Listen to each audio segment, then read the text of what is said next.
Welcome to TiPS, Today in Public Safety, your go-to podcast for today's breaking stories and public safety news. Here's your host, Fletch, with today's tips. This is Fletch. I'm Vice President of Public Safety Solutions at 911 Inform. This is episode 6 for Friday, December 6, 2024.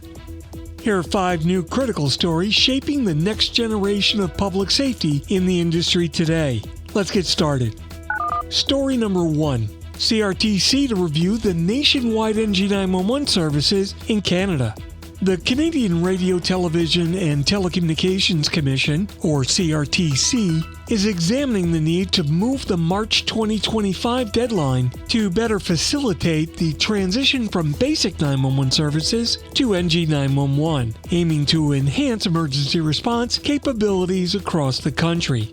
Key takeaways: the CRTC may revise their current deadline of March 2025 for the decommissioning of legacy 911 network components to ensure a smooth transition to NG911. Next Generation 911 will enable Canadians to interact with emergency services through various means, including text, photos, and videos, providing more comprehensive information during emergency services. And the transition needs to address specific challenges, such as the lack of civic addressing in remote areas, with technology solutions that are expected to be available by May 2027. Story number 2. The FCC releases guidance on NG911 implementation.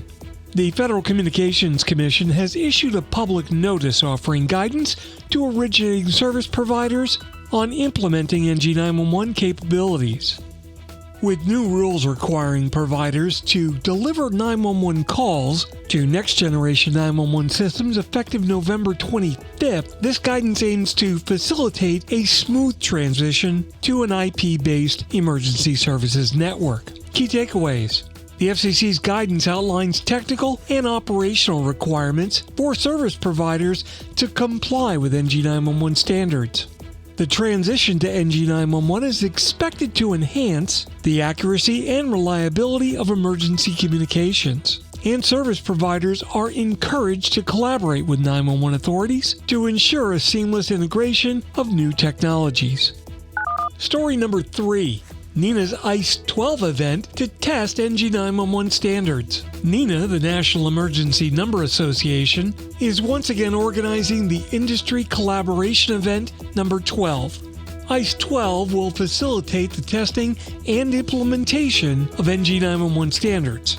The event aims to bring together vendors and stakeholders, ensuring interoperability and effective deployment of new NG911 technologies. Key takeaways: ICE 12 will focus on interpreting and implementing updates to the NG911 i3 standard. The event encourages global participation in order to address challenges in emergency communication systems. And outcomes from ICE 12 are expected to inform future standards and best practices for NG911 deployments.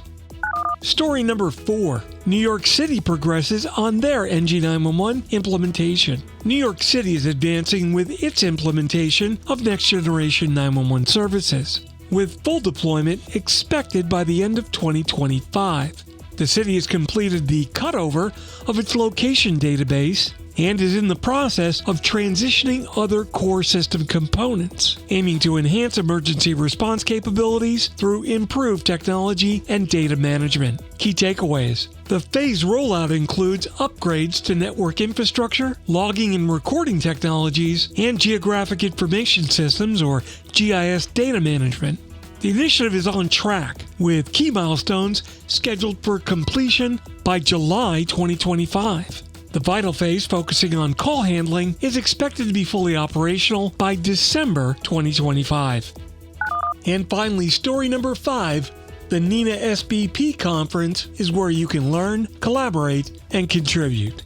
NENA Standards and Best Practices Conference offers a unique opportunity for attendees to actively shape the future of 911. This annual interactive event encourages participants to collaborate on guidelines, resources, and best practices that are driving innovations in 911 operations, systems, and services. Conference is taking place once again this year in Clearwater, Florida, with a day and a half of the Critical Issues Forum immediately following.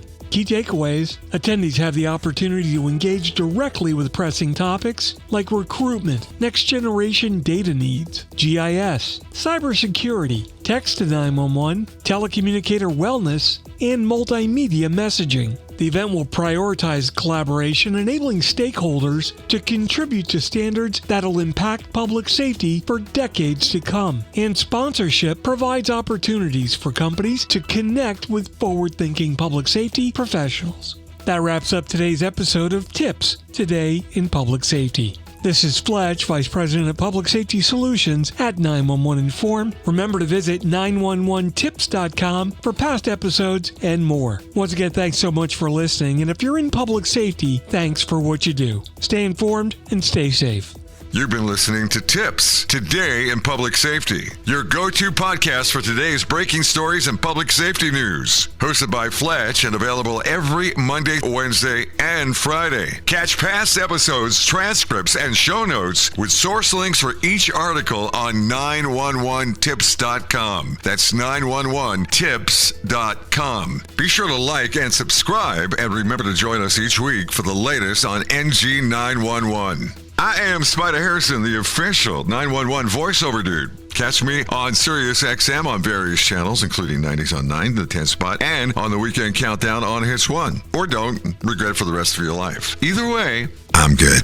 TiPS is brought to you by 911 Inform, the leading next-generation 911 solution for enterprise compliance with federal 911 regulations. Visit them on the web at 911inform.com. 911 Inform, making every second count when it matters the most.